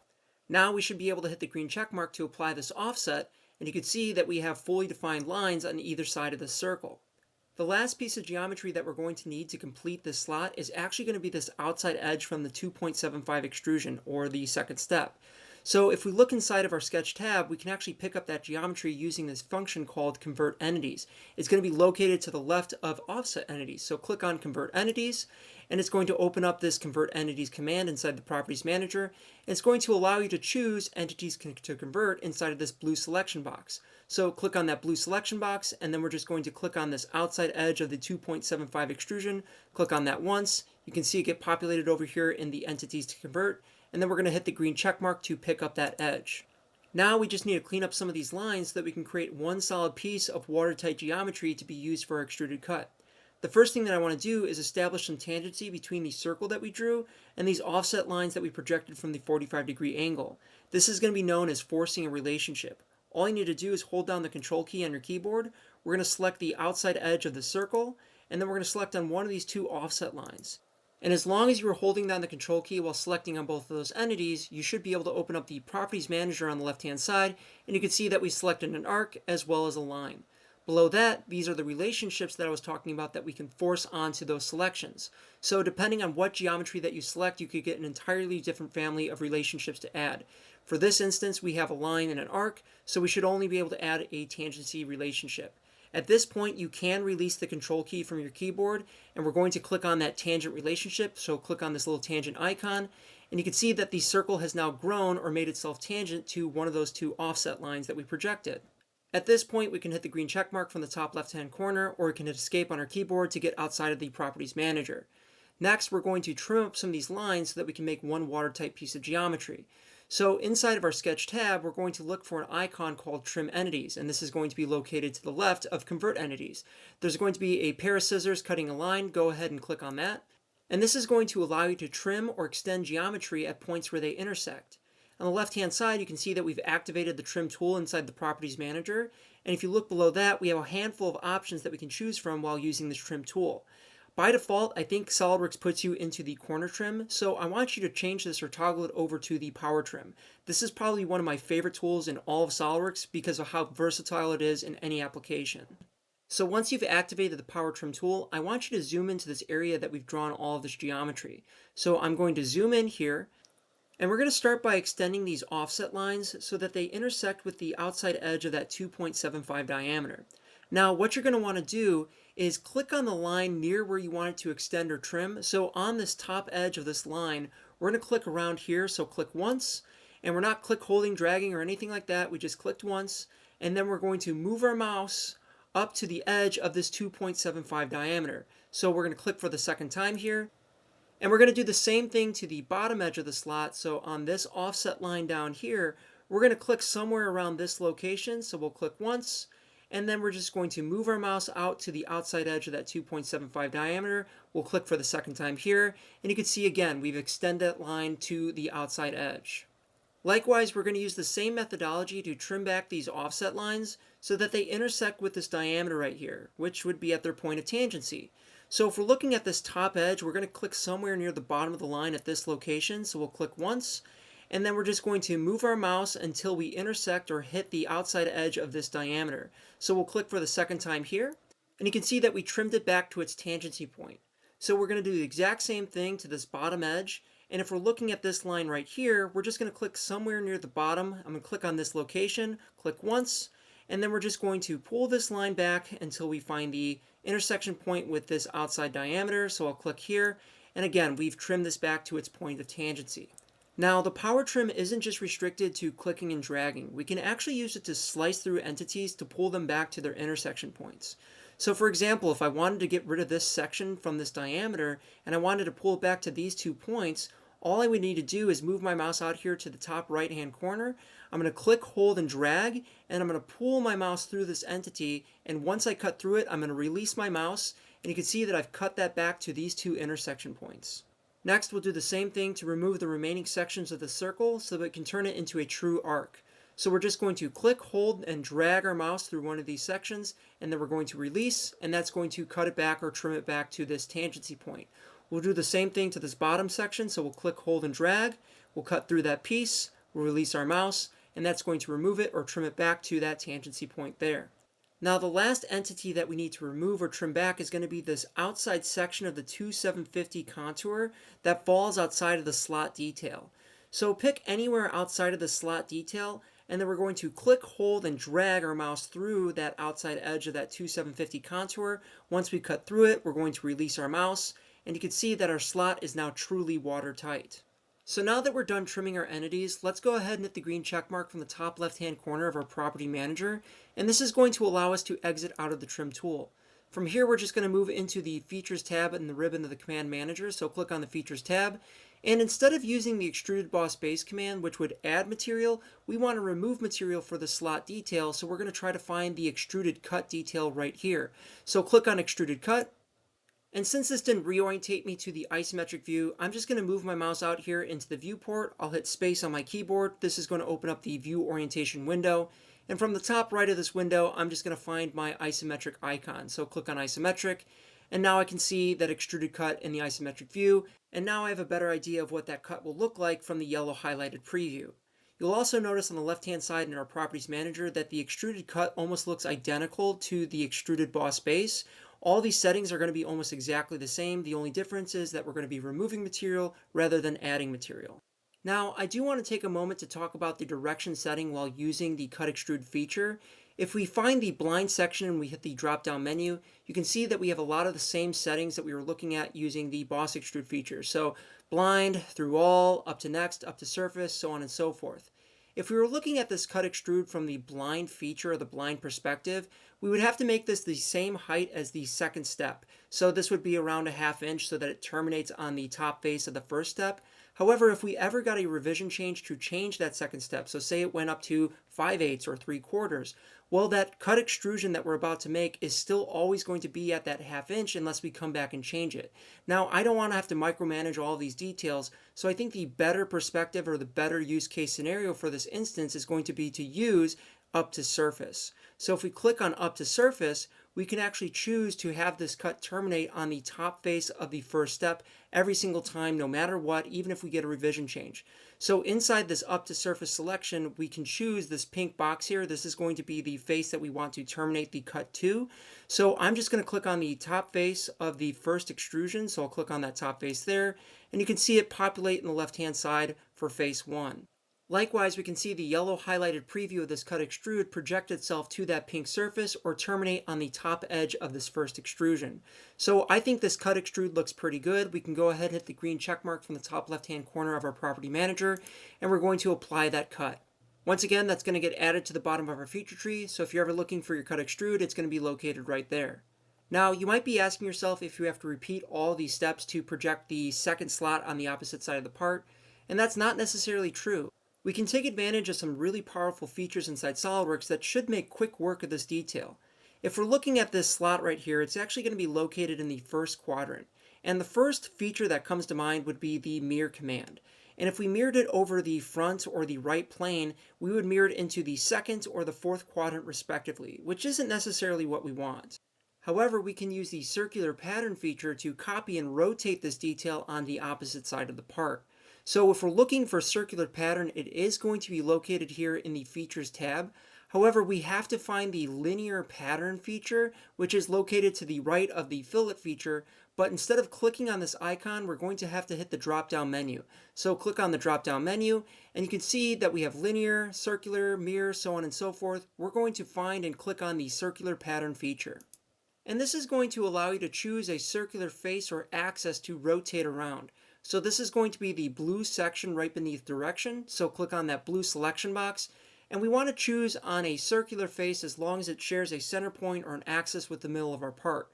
So I'm just going to click on this circular face from the second extrusion. I'll click on that face right there. And you can already start to see a preview projection of that cut extrude get rotated around the part. Now, I do want to talk about some of these settings here in the property manager on the left-hand side. So by default, you might have instant spacing turn on. So if this was activated, this would only rotate at a specific angle. So it's probably by default set to 15 degrees. We want to change this to equal spacing and make sure that it's set to 360 degrees. Below that is our number of instances, so that allows us to control the number of instances that we copy and rotate. So this should be set at 2, but I could change it to 3, I could change it to 4, 5, so on and so forth. I'm just going to leave this at 2 and hit enter. Now the last detail that I want to talk about is going to be this features or faces. So this is going to allow you to choose and select features that you want to copy and rotate around the piece. So by default, it was picking up the last feature that we did, which was that cut extrude.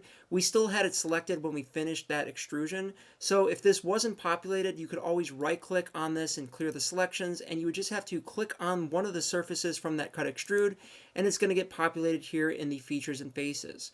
So that looks pretty good to me. We can go ahead and hit the green check mark to apply the circular pattern. So click the green check mark from the top left, and you can see that we've completed our 2 slots in the opposite ends of the part. Likewise, we've added a circular pattern at the bottom of our feature tree. So let's take a look back at our blueprint and figure out our order of operations for the remaining hole features. I'm going to open up the blueprint down here. And as I mentioned earlier, we're going to have 6 holes that are scattered throughout the part, and they're going to be at different diameters and depths. Now, in the theory of bottom-up modeling, I think we should start with the top surface of the first extrusion, and that's going to include these 2 400 through all holes located at the center of each one of these slots, as well as these 2 250 through all holes that are located outside of that 2 750 diameter. Now, one thing to make note of with these 250 holes is that they're offset 0.313 or 5/16 from the X and Y axis of each one of these edges.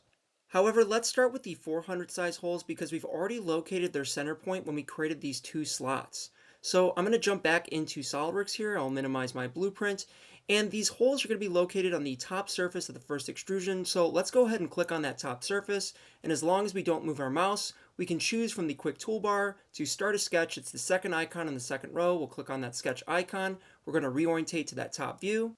And we're just going to use the circle tool like we've done before to draw out these holes.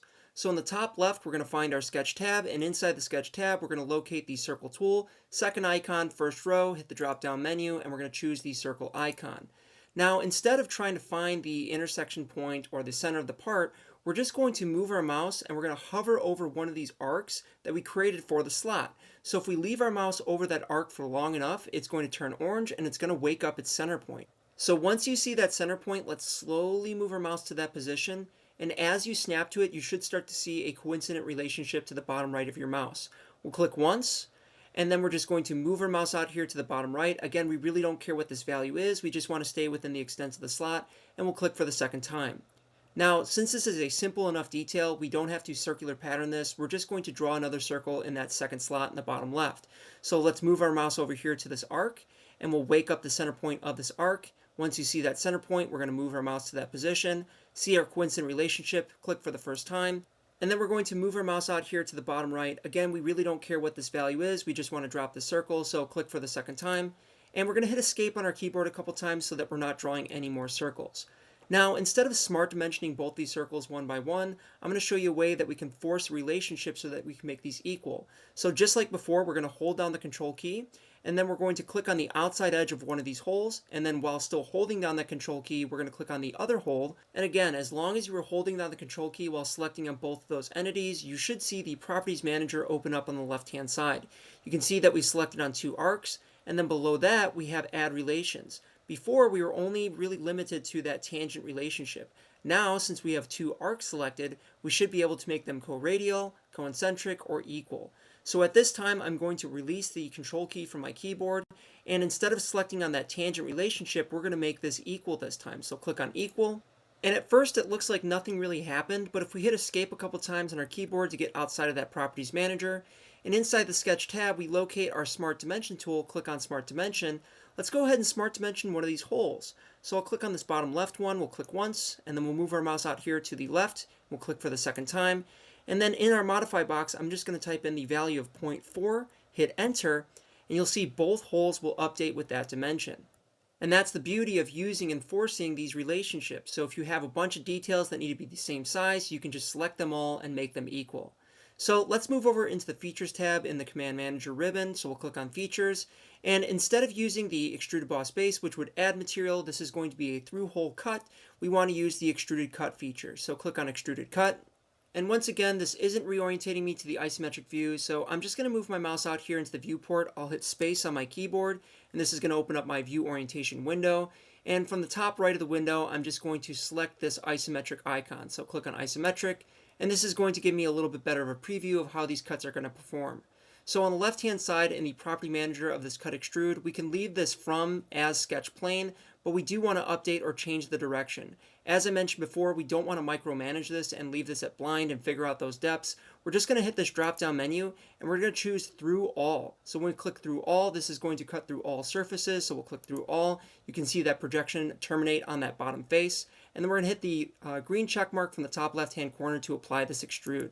Now, despite us completing this feature and adding this cut extrude at the bottom of our feature tree, we really can't see what this cut extrude looks like because it's being obscured by the surfaces of that second boss extrude.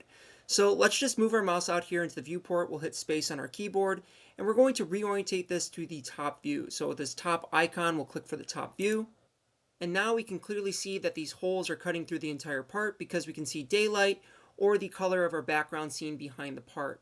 And if you wanted to, you could repeat this entire process of using sketches and cut extrudes to apply these 250 size holes in the top left and the bottom right.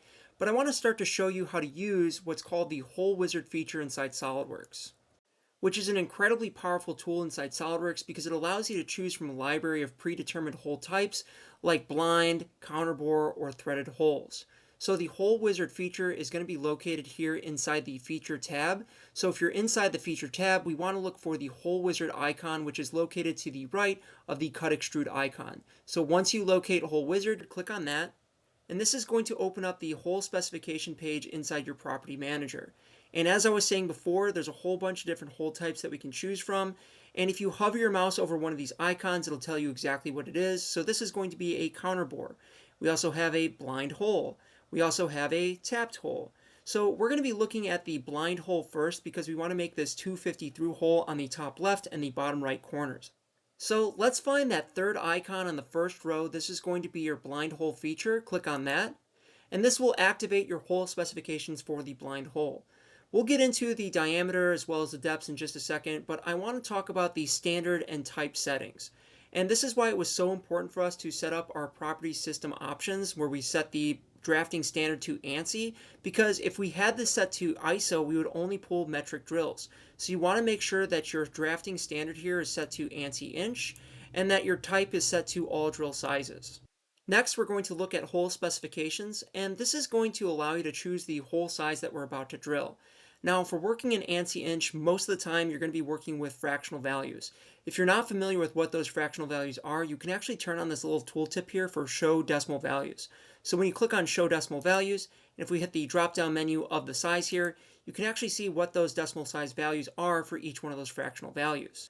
So let's just move down here into the drop down menu, and you can use the middle mouse wheel on your mouse to scroll up and down.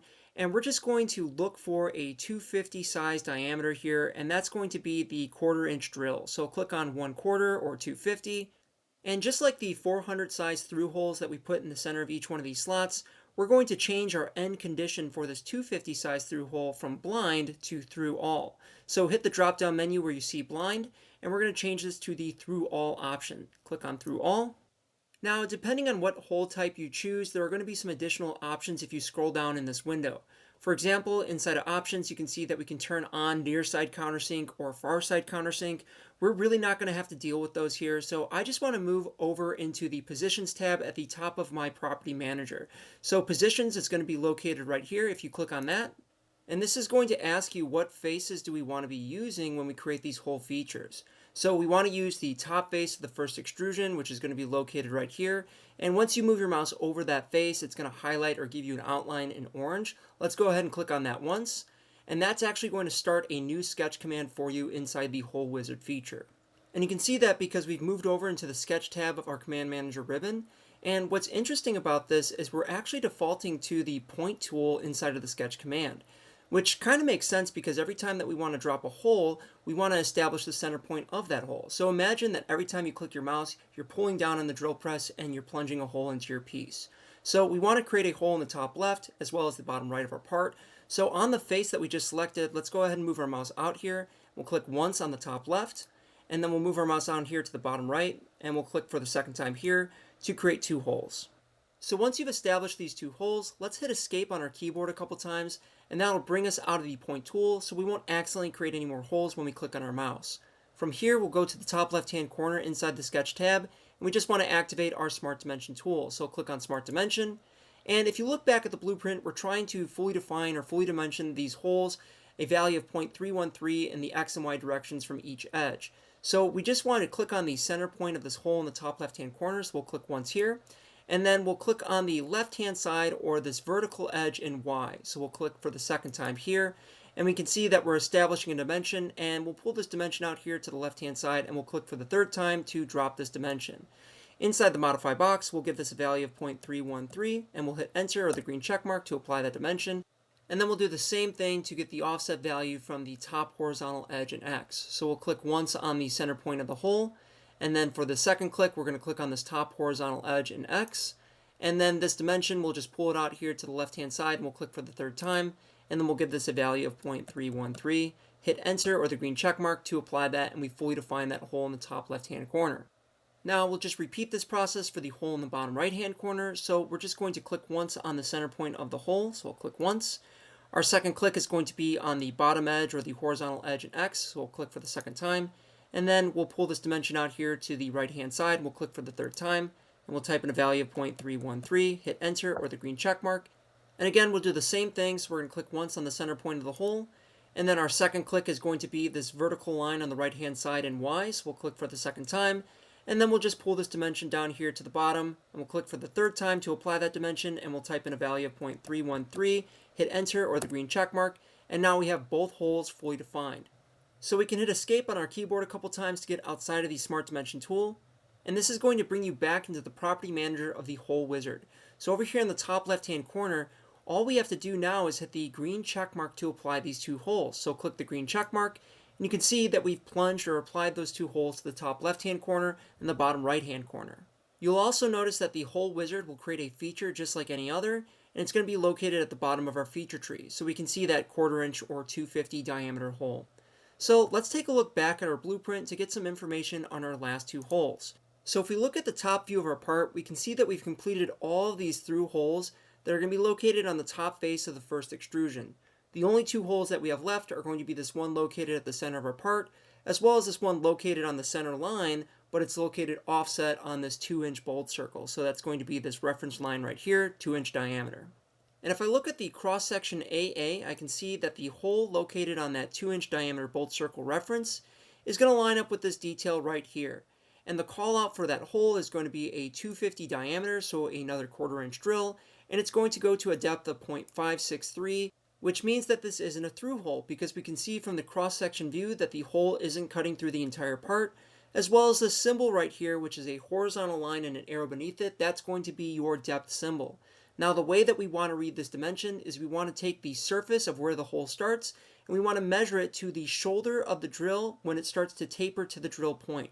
So you can see that there's a little line here. That's going to be the shoulder of the drill. We can also see these same callouts for the center hole located at the middle of our part. This is going to be a 0.313 diameter going down to a depth of 0.625.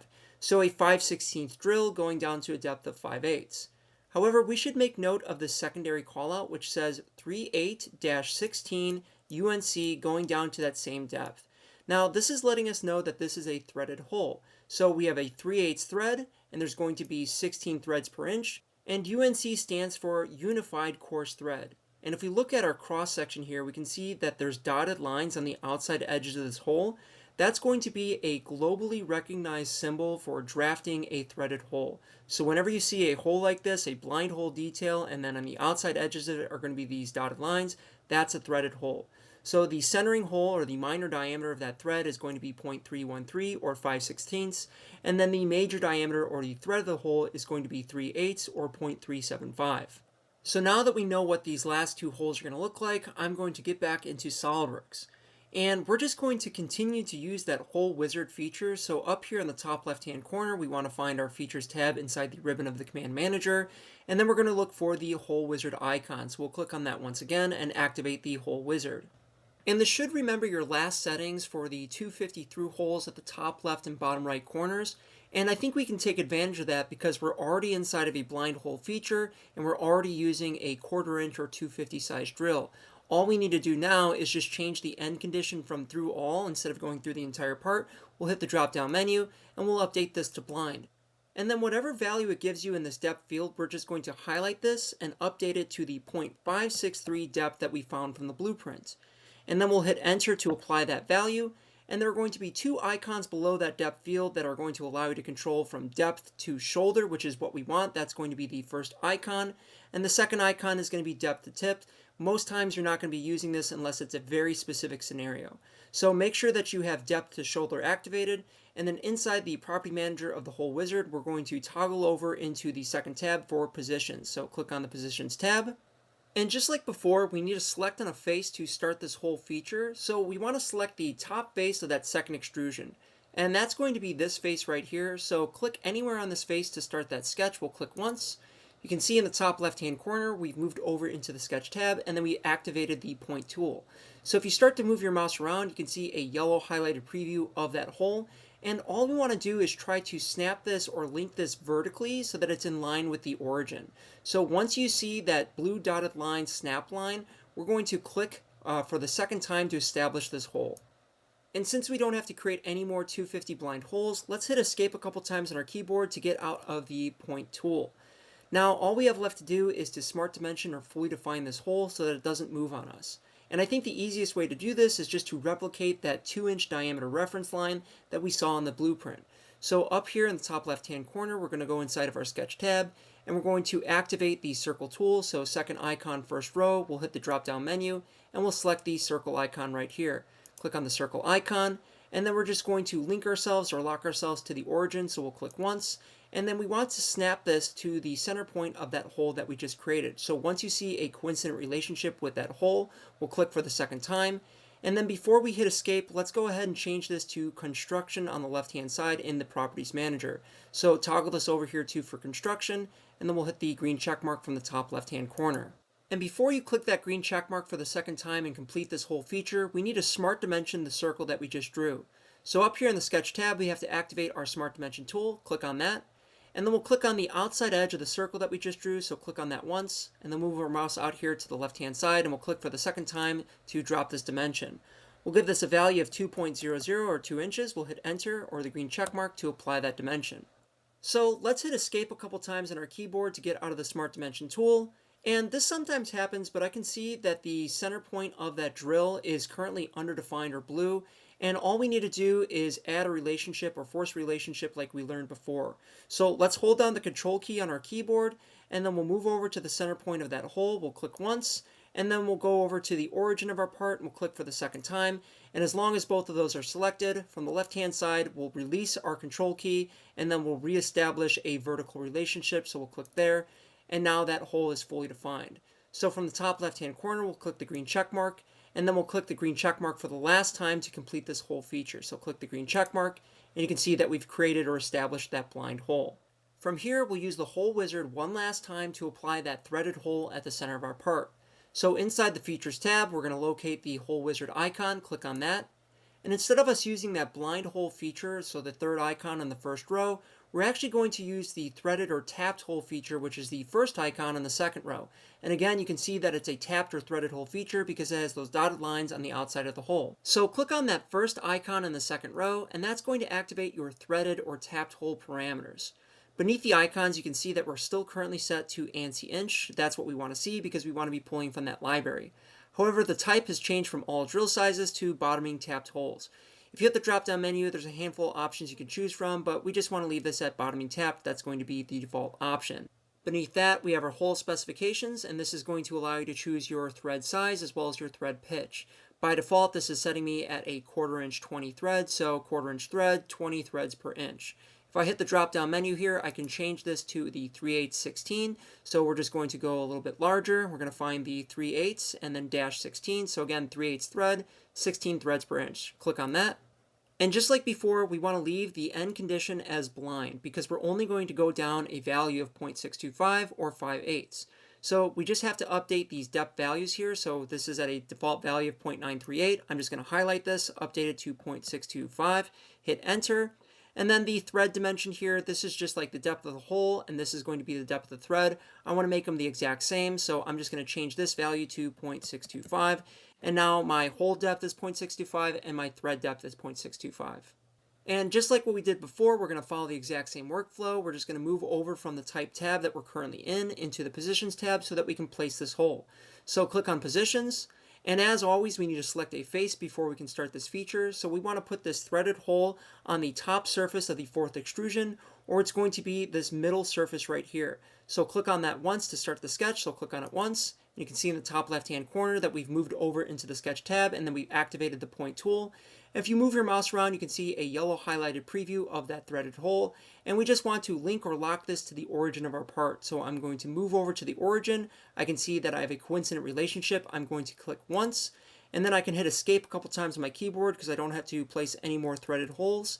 And that should complete this whole feature. So in the top left-hand corner, we're just going to click the green check mark to apply that. And you can see that we've added that tapped or threaded hole to the center of our part because we have a blind hole, which is going to be our minor diameter.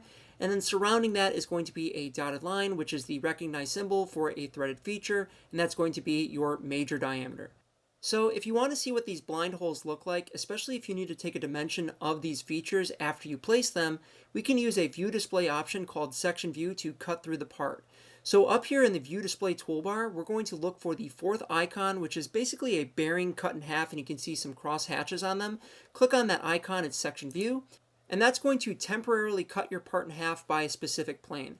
And don't get too worried because we didn't delete that geometry. It's all still there. This is just a temporary view display so that we can see through our part. On the left-hand side, you can see that we've activated the section view inside the Properties Manager. There's a whole lot of options that you can choose from here, but I think the most important that I want you to understand is just going to be this section 1. These are your 3 standard planes that you can cut your part in half by. So right now, this is the front plane. If I click on the second icon, that's going to be the top plane. But the plane that we want to be using here is going to be the third option, which is going to be the right plane. And that's going to allow us to see through our part. If you wanted to, in the top left-hand corner, we can apply the section view by clicking on the green check mark. And if you want to rotate your part so that you can see those holes, I'm just going to move my mouse out here into the viewport. I'm going to click and hold on the middle mouse wheel, and I'm going to drag my mouse in one direction, and then I can start to see this from an angled view or an isometric view. So up here in the top left-hand corner, we're currently inside the Features tab of the ribbon of the Command Manager, and I just want you to move over into the ribbon until you find the Evaluate tab. Click on that, and inside the Evaluate tab, you're going to find this icon for a tape measure called Measure. Click on that once, and this is going to activate your measure window. So this little window here, I can click, hold, and drag it out of the way if it's currently obscuring my part. But this is going to allow you to pick on points, lines, edges, anything that you want to get specific measurements.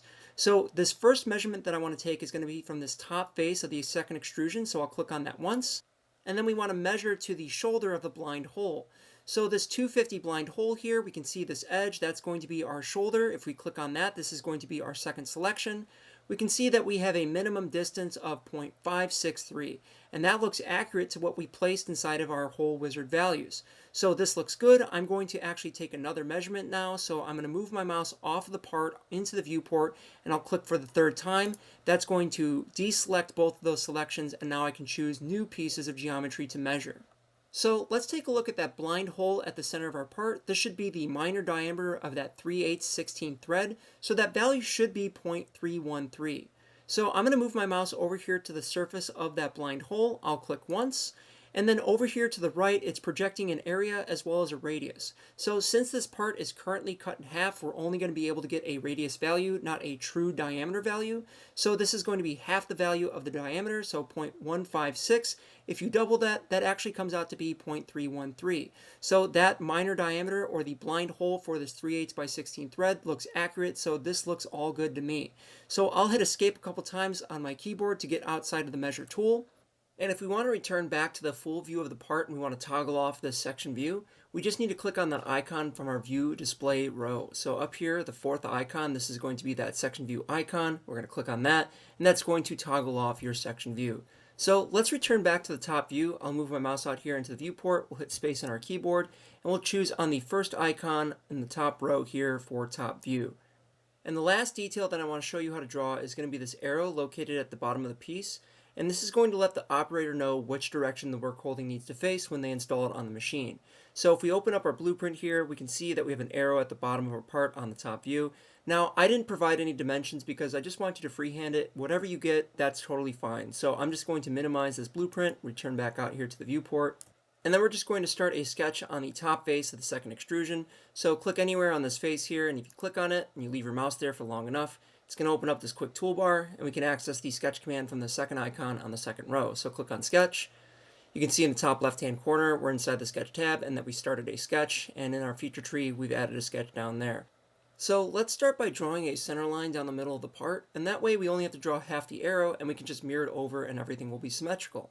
So we'll move up here into the sketch tab in the ribbon of our command manager, and we're just going to access that first icon on the first row. That's going to be your line tool. We'll hit the drop down menu, and we're going to access or activate the center line. So click on center line. And then we just want to make this coincident with the origin of our part or the center of our piece. So we'll just move our mouse out here, and we're just going to lock ourselves in between those two red arrows. You're going to see a coincidence symbol as well as that orange dot letting us know that we will be coincident. So we'll click once. And then we're just going to move our mouse down so that we can maintain this vertical relationship. And if you aren't seeing that vertical relationship, it means that you're a little bit to the left or to the right. So just move your mouse to the center and you'll feel that magnetism snap to vertical. And then we'll just continue moving our mouse down here. And we just want to intersect with the outside edge of that 2,750 diameter. So once you see that orange line, we're just going to click for the second time to establish this line. So click for the second time. And then we don't have to draw any more construction lines, so hit escape a couple times on your keyboard. And then we'll just move back up here into the sketch tab, and we want to activate the line tool. So first icon, first row, we'll hit the drop down menu, and instead of choosing the center line option, we're going to choose the line option. So this is going to provide a solid geometry, so click on the line option. And then like I said, we're just trying to freehand this. I really don't care what these dimensions are. We'll smart dimension it later, but somewhere maybe 3/4 down this line, we'll click once. And then we'll just continue drawing this line, and we'll make it at a 45-degree angle. Click second time here. We'll move it over here to the left. As long as we don't cross over the center line, we'll click for the third time. And then we'll just move another line up here in the vertical position and make sure that you don't cross over into that third extrusion. And we'll click for the fourth time here. And then we'll just move our mouse to the left so that we intersect with the center line. And as long as you see a horizontal and coincident relationship, let's click for the final and fifth time. So I'll click for that fifth time. And then we only want to draw half of this arrow. We're going to mirror the rest over. So we'll hit escape a couple times on our keyboard. That way we're not drawing any more lines. So let's move back up into the Sketch tab, and we're going to try to find an icon for mirror. And this is going to be located on the top row, and it's actually past the offset entities. So if we look past the offset entities to the right, we're going to find mirror entities on that top row. So click on mirror entities. So if you look on the left-hand side, you can see that we've activated the property manager for the mirror command. And inside of our options, we have entities to mirror. Those are going to be the 4 lines that we just finished up drawing. And then the mirror about is going to be the center line that we put down the middle of our part. So let's go ahead and click on the blue selection box for entities to mirror. And instead of clicking on all 4 of these lines one by one, I want to show you a quick way that we can just select all of them in one fell swoop. So let's move our mouse out here into the viewport, and we just want to leave our mouse to the top left of that blue arrow. And we're going to click, hold, and then drag a blue selection box to the bottom right so that we encompass or select the entire blue arrow. So once you have everything selected, we're going to release our mouse, and we can see on the left-hand side that we've added or populated the entities to mirror with those 4 lines from that blue arrow. Now all we have left to do is mirror about a specific line, so that's going to be the center line down the middle of our part. So click on the mirror about selection here, and then we'll just select on the center line that's running down the middle of our part. So click on that center line, and we can see a yellow projection of that arrow being mirrored over on the center line. So we just want to complete this mirror command. So on the left-hand side in the property manager, we just want to click on the green check mark from the top left-hand corner. So click on the green check mark, and you can see that we've mirrored over those blue lines. So now we have a full complete arrow. I'm just going to zoom in on this arrow a little bit because we need to smart dimension it, and I just want to make our lives a little bit easier. So up here in the top left-hand corner, we're going to move into the Sketch tab and activate the Smart Dimension tool. And as I said before, I really don't care what these dimensions are. We freehand drew this arrow. As long as it's fully defined, we can move forward and cut this in the next step. So I'm just going to make the width of the stem here, left side to the right side. We'll make that an 1/8 inch, so 0.125, hit enter. And then the height of the stem, we'll click on the bottom edge here, and we'll click on the edge right before the arrow starts, and we'll make that 0.25. The total height of the arrow, we'll click on the bottom edge here to the tip of the arrow, we'll click on that, and we'll make that 0.5. And then the width of the arrow, so from one end to the other, we'll make that a dimension of 0.375. So this should be fully defined. All we have left to do is just to dimension the bottom of the arrow to the center point or the origin of our part. So I'll zoom out just a little bit, and then I'm going to click on that edge and then click on the origin, and then we'll smart dimension this a value of 0.75, and we'll hit enter. And then we'll see that our arrow is fully defined, everything is black, and then we have a watertight model ready to be extruded. So let's move up here to the top left-hand corner, and from the Sketch tab, we'll move over into the Feature tab in the ribbon. So we'll click on the Feature tab, and then again, we don't want to add material, which would be an extruded boss base. We want to remove material, that's going to be an extruded cut. So click on Extruded Cut. And for some reason, this zoomed me into the arrow feature, so I'm just going to move my mouse out here into the viewport. We'll hit space on our keyboard. This is going to open up your View Orientation tab, and we're just going to choose on the isometric view from the top right of the window. So click on Isometric, and that way we can see this extruded cut just a little bit easier. So in the left-hand side, we're just going to update the depth here to a small value. It doesn't really matter, but we're just going to change this here to 0.01, so 10 thousandths down. We'll hit enter, and then from the top left-hand corner, we'll hit the green check mark to apply this cut extrude. And that should complete the entire 3D model for the SoftRiser A-1. Make sure you save your file and put your name on it, and we'll be able to use this part for the 2D drawing aspect inside of SolidWorks, as well as the complete first and second operation inside of Mastercam. Thanks for watching, and I'll catch you in the next one. Bye.